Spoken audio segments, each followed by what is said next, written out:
台南永康天狗日的确诊病例，即摆已经有19例，其中5王里就占10例。永康区公所今仔日出动着高空的作业车大消毒。台南市永康区天狗日确诊的病例，目前已经累积有19例，第5王里就占10例。所以讲，永康区公所由区长陈胜男带队到5王里里面游乐中心去巡视天狗日的防疫工作。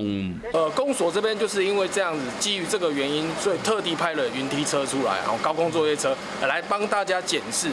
提醒乡亲，若是有感觉人无爽快，怀疑讲有可能去抵着天狗日，拢会当到台检站去抽血检验，除了互家己较安心，嘛会当保护厝内的人。我们希望民众如果觉得身体不舒服，怀疑自己是不是得登革热，都过来采检，5cc 的血液就可以给自己一个安心的答案。